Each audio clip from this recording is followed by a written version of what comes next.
So have you ever heard me say that emotions are bad? No. Have you? No, emotions are the end product of an experience. So then, do I react in my life? Yep, I do.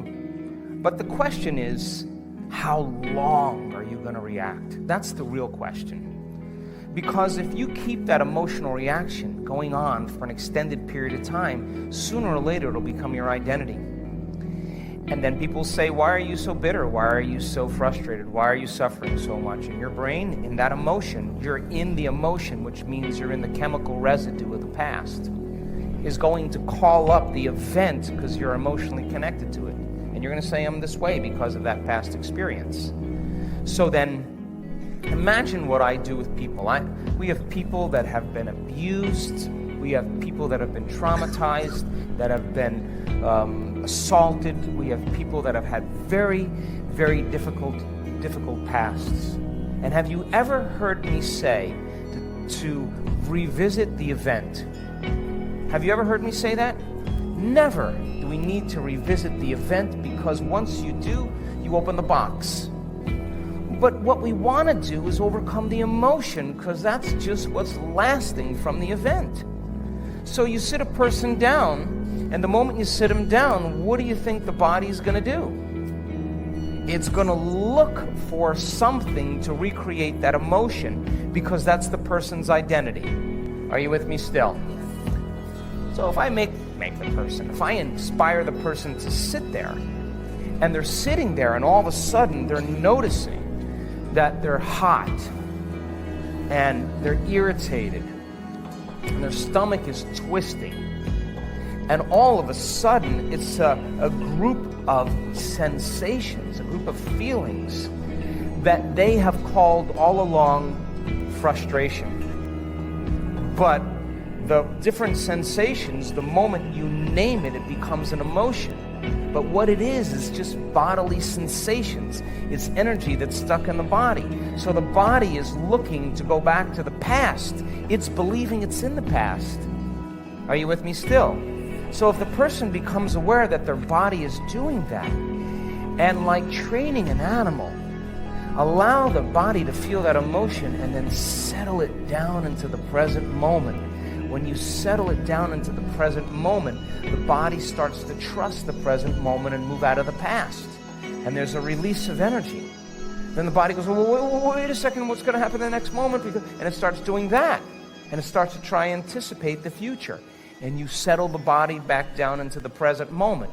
And every time you do that, you're telling the body it's no longer the mind. That you're the mind, and your will is getting greater than the program, and all of a sudden you start to lower the volume to that emotion. And when you begin to break the addiction to that emotion, the side effect of breaking that addiction is called joy. It's called freedom. All of a sudden the body's saying, I don't want to be tormented anymore. Now, does that mean you shouldn't grieve over things that you lose? Grieving is a biological process. It's neural pruning. It's a death of circuitry. It's a death of emotions. It's the absence, a void of something in your life. And that's important, but in grief, sooner or later, you got to come to a greater understanding about death, a greater understanding about loss, a greater understanding so that you can adapt to those conditions.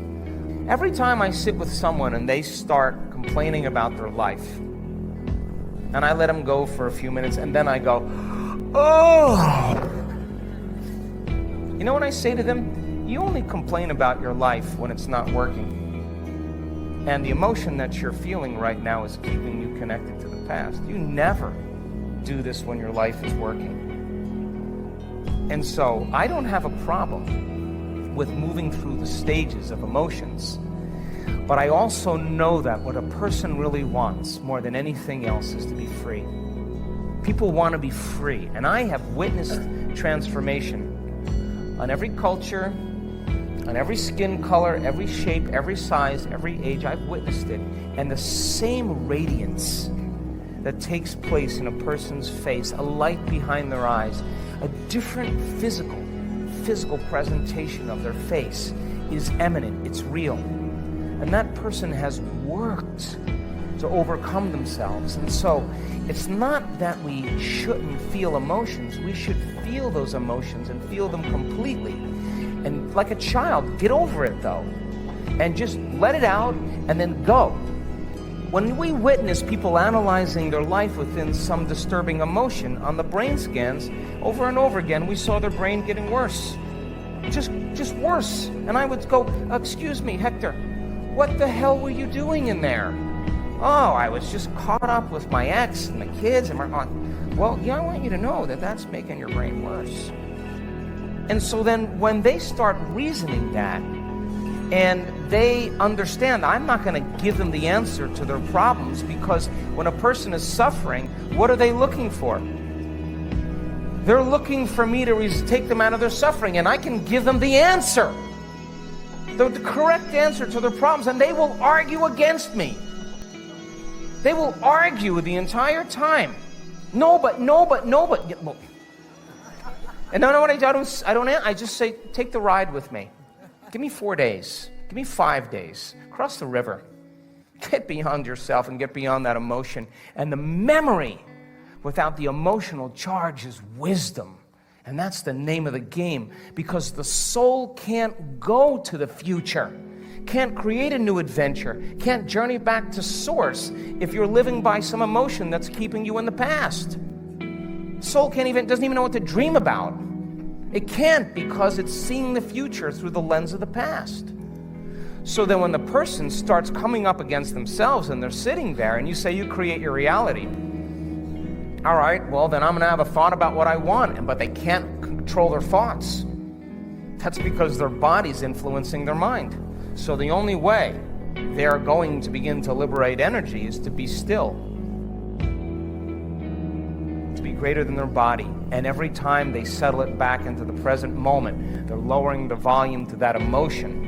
And now they become the mind. And the body is no longer the mind. And when the body is finally free, they'll see possibilities they never saw before. I've seen it too many times. And all of a sudden, all that person wants to do is be in the present moment and become more happy. They want more of that. But living in guilt or grief or shame or unworthiness. I had someone tell me they lost a loved one the other day. And I said, well, okay.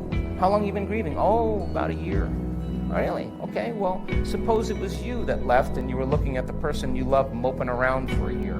What would you say to them after a year if you truly loved them? Get over it and have a happy life. I'm doing great. You should make yourself happy. You really love me?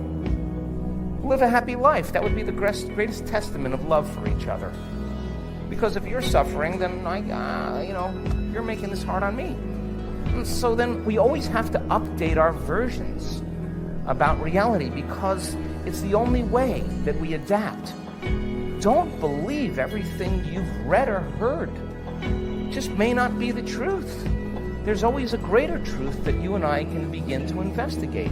Surely someone in eternity has had similar problems as you and I, and they've gotten beyond it. Yes or no? So study that person. You want to be wealthy? Study wealthy people. Don't just have some panacea that you're just going to get wealthy. Read about wealthy people and find out that they lost everything and failed miserably 20, 50 times. But what they had as a characteristic, a quality in their personality, is they were persistent, and they kept changing, and they kept forgiving and letting go of the past and kept going. And sooner or later they ran into it, and when they had all the money they wanted, it was never about the money. It was just about that they could prove to themselves that they can do it. And you and I are no different than that. But if you can't create a future because of some emotion that keeps you in the past, you're going to have to square off with that emotion.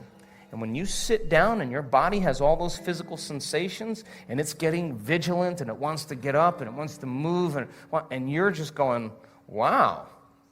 And you're settling it down and you're working with it, you got to agree with me that something greater in you is climbing out of that body. Something greater in you is awakening. And when you're able to overcome those emotions, truly break the addiction, don't you know that you'll return back to your life and face the person that betrayed you? And you will see a part of yourself that you used to be that you no longer are, and you're not going to have anything else but love for them. In fact, you're going to have compassion for them because you're going to realize how stuck they are, and you're liberated and free. True forgiveness is when you take your attention off somebody because you've overcome the emotion, and that gives them permission to show up differently in your life because you freed yourself and you freed them. And all of a sudden, reality begins to unfold in mysterious ways. And that person shows up and says, "Forgive me. I was so wrong." And you're over it already. And you're just like, go on with it, man. I'm in a new life. I would have never been in this new life if you didn't betray me. Thank you.